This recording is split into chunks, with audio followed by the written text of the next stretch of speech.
മാധ്യമം പോഡ്കാസ്റ്റ്. മാധ്യമം editorial 2026 May 20 ബുധൻ.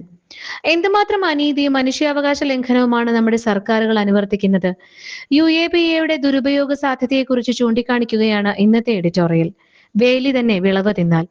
തമിഴ്നാട്ടിൽ ഉയർന്ന ദ്രാവിഡനാട് വാദം രാജ്യത്തിന്റെ അഖണ്ഡതയ്ക്ക് ഭീഷണിയാകുമെന്ന് കണ്ടാണ് UAPA അഥവാ നിയമവിരുദ്ധ പ്രവർത്തനങ്ങൾ തടയാനുള്ള ബില്ല് 1967 പാർലമെന്റ് പാസാക്കുന്നതും തുടർന്ന് നിയമമായി വരുന്നതും. പിന്നീട് പലവട്ടം ഭേദഗതി ചെയ്യപ്പെട്ട പ്രസ്തുത നിയമം പരമാവധി കർക്കശവും ദുരുപയോഗ സാധ്യതയുള്ളതുമായി മാറിയപ്പോൾ മനുഷ്യാവകാശ പ്രസ്ഥാനങ്ങളും സ്വാതന്ത്ര്യത്തിന്റെ വക്താക്കളുമെല്ലാം അതിനെതിരെ പ്രതിഷേധങ്ങൾ ഉയർത്തി. ഭരണകൂടങ്ങൾക്ക് അനഭിമതരായി തോന്നുന്ന ആരെയും എപ്പോൾ എവിടെ വെച്ചും പിടികൂടി അനിശ്ചിതകാലം കാരാഗൃഹത്തിൽ പാർപ്പിക്കാനുള്ള ഉപകരണമായി തീർന്നിരിക്കുകയാണ് UAPA.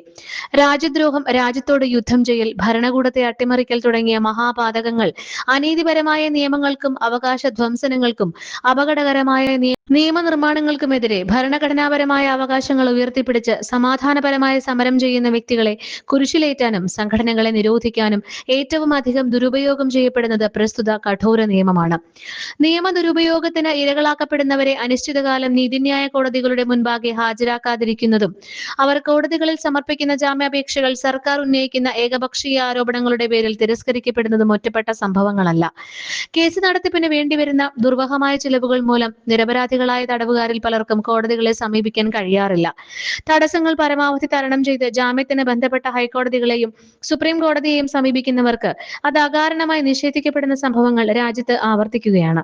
ഈ സാഹചര്യത്തിലാണ് പൗരത്വ ഭേദഗതി നിയമത്തിനെതിരെ സമരം ചെയ്തതിന്റെ പേരിൽ ഡൽഹി പോലീസ് UAPA ചുമത്തി അറസ്റ്റ് ചെയ്ത വിദ്യാർത്ഥി നേതാക്കളായ ഷർജീൽ ഇമാം, ഉമർ ഖാലിദ് എന്നിവരുടെ ജാമ്യാപേക്ഷകൾ ഏറ്റവും ഒടുവിലും തള്ളിയ സുപ്രീം കോടതി രണ്ടംഗ ബെഞ്ചിന്റെ വിധിക്കെതിരെ മറ്റ് ജഡ്ജിമാരായ ജസ്റ്റിസ് നാഗരത്നയും ഉജ്വൽ ഭുയാനും രൂക്ഷ വിമർശനം നടത്തിയിരിക്കുന്നത്.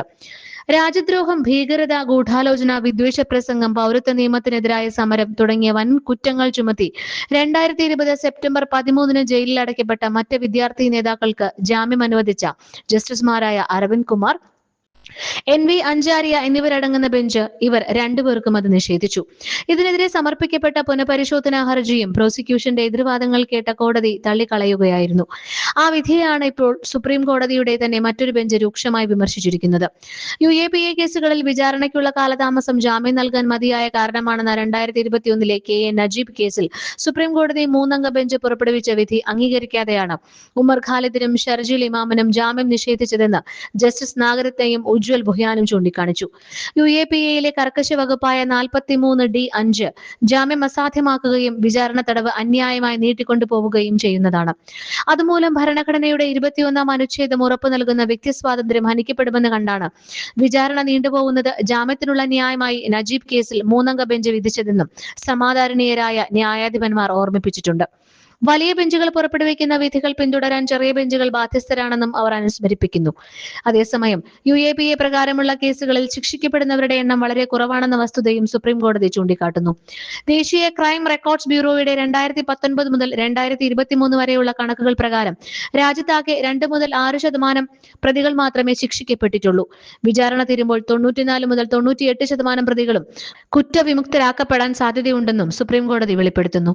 എന്തുമാത്രം അനീതിയും മനുഷ്യാവകാശ ലംഘനവുമാണ് നമ്മുടെ സർക്കാരുകൾ അനുവർത്തിക്കുന്നതെന്നോർത്ത് മനസാക്ഷിയുള്ളവർക്ക് സങ്കടപ്പെടാതെയും പ്രതികരിക്കാതെയും വയ്യ. അക്രമവും ഭീകരകൃത്യങ്ങളും പ്രതിരോധിക്കാനാണ് ക്രിമിനൽ നിയമങ്ങളും നീതിന്യായ സംവിധാനവും.